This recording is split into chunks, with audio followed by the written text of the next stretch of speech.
connect you.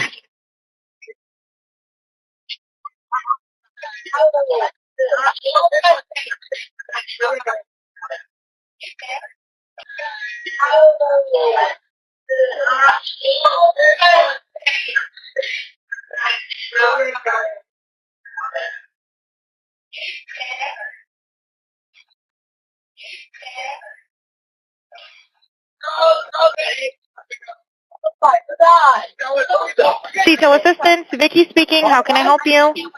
Hey, we're at the west tip of Horn, and our bilge pump stopped working. We're sinking. Can y'all please come? We have a membership.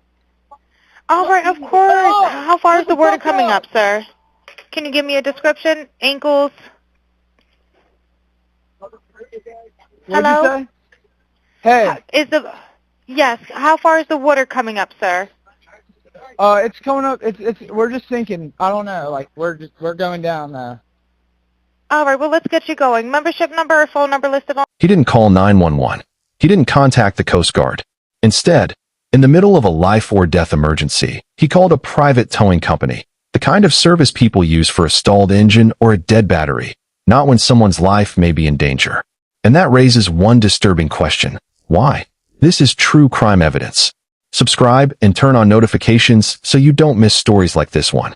If you're new here, welcome to True Crime Evidence. We cover cases the way they deserve to be covered, carefully, factually, and all the way to the end. Hit like on this video before we go any further. It genuinely helps more people find this case. And there is a family out there who wants exactly that. That call is public record now, released in full by the Mississippi Department of Marine Resources, not a leak, not something pulled off social media, an actual government release. Most of what's circulated online is a few seconds of it. Tonight we're going through the whole thing, and then through everything that's happened around it since, because there's a lot more here than one disputed clip. Here's how the call actually opens. A teenager tells the dispatcher they're at the west tip of Horn Island. The bilge pump has failed, and the boat is going down. She starts working through her checklist. How high is the water? He can't really say, just that it's rising. She asks for a membership number. He doesn't have one. A phone number tied to the account. Doesn't have that either. He offers a name, says he thinks it's right, asks her to try it, then insists the membership is real. His signal keeps cutting out. He tries to read off GPS coordinates, breaks up mid-sentence, reads a second set that doesn't match the first.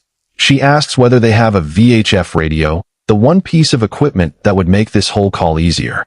They don't. She asks if the boats run aground. He says no. Then he gives the water depth as 17 feet, and in the same breath corrects himself to 31. He identifies the boat as a 22-foot Triton, and at one point turns away from the phone entirely to tell someone else to check the drain plug. Now, the exchange that's been quoted in fragments across dozens of videos. Here's the part almost nobody has actually covered, and it might be the strangest single detail in this entire recording.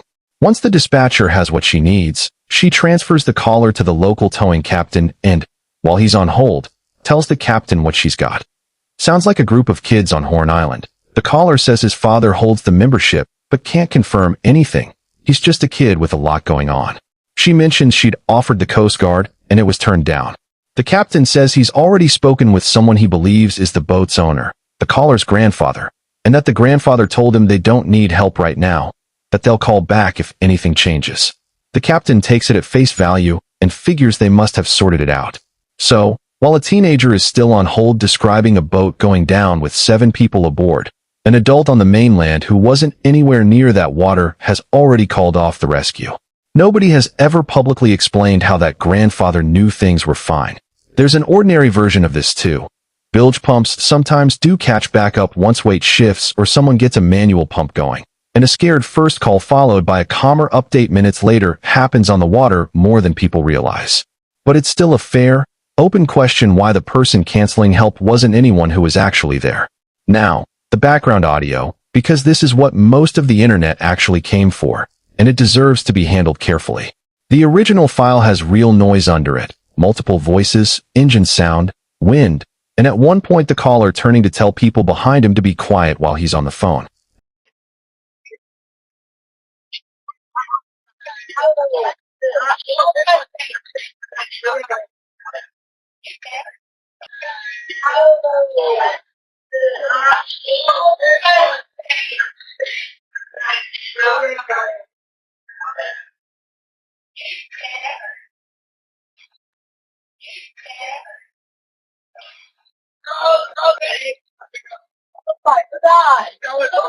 CETO Assistance, Vicky speaking. How can I help you? Hey, we're at Published its own enhancement on July 27th, reporting that around 12 seconds in, the background seems to contain a question about whether someone is dead, something that sounds like a name, an expression of shock, an instruction to check someone's chest, and someone telling another person to wake up. To TMZ's credit, they printed that as what someone seems to say, not as confirmed fact, a distinction that's been stripped out of nearly every video built on their reporting since. Then a digital forensics analyst named Robert Freed compared the original file to TMZ's version directly, and his findings complicate things further. TMZ's version runs 20 seconds longer than the original release. The two files carry different digital fingerprints and, in places, different content entirely. Freed preserved and transcribed both independently and couldn't corroborate the specific phrases TMZ reported hearing. Here's the detail that changes the stakes of that entire disputed clip, and it comes from the same outlet that published the enhancement, days apart, and almost nobody using one has mentioned the other. TMZ separately reported, citing sources with direct knowledge of the investigation, that authorities have evidence placing Nolan on Horn Island after the boat had already left, and that at least 2 witnesses interviewed by law enforcement say they saw him there after it headed for the mainland. If that holds up, Nolan wasn't one of the 7 people described on that call at all, and every theory built on hearing his name in that background audio collapses at the foundation, because he wouldn't have been aboard to be the subject of it. A channel that runs the disputed audio story and quietly leaves out this second report isn't giving you the full case. It's giving you the version that performs better. There's a third piece of that same reporting worth naming honestly, because it's thinner than it sounds. Sources also told TMZ that people who were on the boat have heard the enhanced audio and are telling others it's nothing but panic over a sinking vessel, without those same sources saying what was actually said. A denial with no actual content in it isn't a confession, but it isn't a real denial either. It's the kind of statement that tends to come through intermediaries once attorneys are involved on every side of a case, which they now are here. Warren Hudson has given his own account publicly and directly. His version: someone in the group was panicking, trying to get Nolan to leave with them, shouting his name across the water to get on the boat, and Nolan chose to stay behind. On the autopsy, the family brought in Dr. Roger Mitchell, president of the National Medical Association and former chief medical examiner for Washington, D.C., who examined Nolan on July 10th. His findings, announced July 22nd at the NAACP's National Convention in Chicago, were cause and manner of death both undetermined, pending further investigation. Crump has repeated the line that's come to define this case since. The pathologist could not rule out whether some non-accidental factor contributed to or caused the death. What Mitchell didn't find matters just as much. No lacerations, no fractures, no deep tissue injuries anywhere on the body, consistent with what the county coroner had already reported at the scene. He did document red discoloration in the deep soft tissue at the back of the head.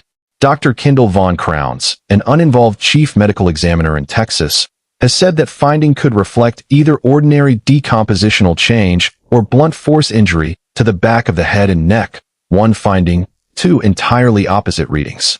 And then the limitation Mitchell placed above every other. Portions of the neck had been retained during the state's autopsy and never sent along with the body, meaning he couldn't rule out neck injury as a contributing factor because the one physician the family paid to look wasn't given the chance to examine the part that would actually answer that question. He made one more point worth sitting with, one that's gone almost entirely unreported. When a body is recovered from water and drowning is suspected, how that person entered the water matters, and it matters especially when the person could swim. Nolan could swim. He was a multi-sport athlete at Ocean Springs High School headed to play football at Southwest Mississippi Community College. That's the actual open question here, not what the water did to him, but how he ended up in it in the first place.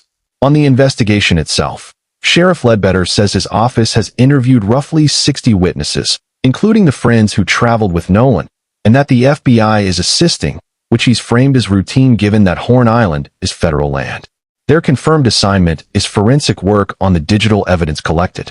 There's a second, separate federal thread running the other direction. Mississippi's Public Safety Commissioner has said the FBI is also investigating threats made against public officials, against the people who were with Nolan, and against their families, meaning the same agency examining their devices is simultaneously investigating threats being made against them. The sharpest signal of what investigators are actually chasing came in a public request for original, unedited photos and video from July 4th, specifically anything showing alleged altercations or believed to include Nolan. That specific phrase isn't chosen casually. Someone described a physical confrontation credible enough to justify a public appeal for footage of it. One account is already out there. Tristan Shepard has said he left the island with his uncle after getting into a fight with people who had nothing to do with the group. Whether that's the altercation investigators mean isn't publicly known. What is documented is that they specifically asked for unedited footage, which means somebody has already handed them something that wasn't. On the phone, Nolan didn't have it when he was recovered. His friends say it stayed on the boat. Warren Hudson has addressed this directly, saying he didn't know Nolan's passcode, and that nobody touched the device before it was handed to Christine at a friend's house. That account is about to be tested by something with no stake in either side of this story. Following a July 15th meeting between Crump and District Attorney Angela Mearsmarath, both sides agreed to a joint inspection, the family's experts and the state's experts opening the device together, with Attorney Eric Hurst saying the FBI is now expected to be in that room as well. The structure matters as much as whatever it finds, because it removes the argument either side could otherwise make later that the other one had it alone. Whatever's actually on it, location history, message timestamps, app activity across the exact window nobody can currently account for, will land in the room the same way for everyone. As of July 30th, officials have confirmed the state medical examiner has completed the full autopsy. It hasn't been released, not to the press, not to the public, not to Nolan's own parents. Marath laid out her reasoning in a July 23rd statement. Every death in Jackson County outside natural causes or a routine accident goes to a grand jury as a matter of course, and that's true of every case her office has ever handled, not just this one. Holding the report back, in her framing, protects the integrity of an active investigation. A grand jury isn't a trial. It's a panel of citizens reviewing evidence to decide whether charges are warranted, and convening one accuses nobody by itself. No date has been set. No hearing scheduled. While that report sits sealed, the reward fund has grown to $175,000.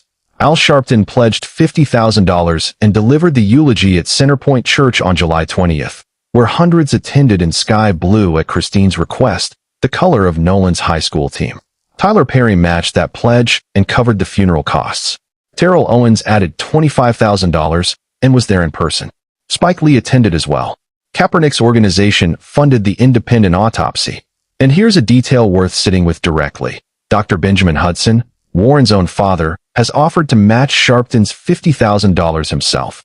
A father whose son has spent weeks being tried online, now personally putting up money for information leading to an actual arrest.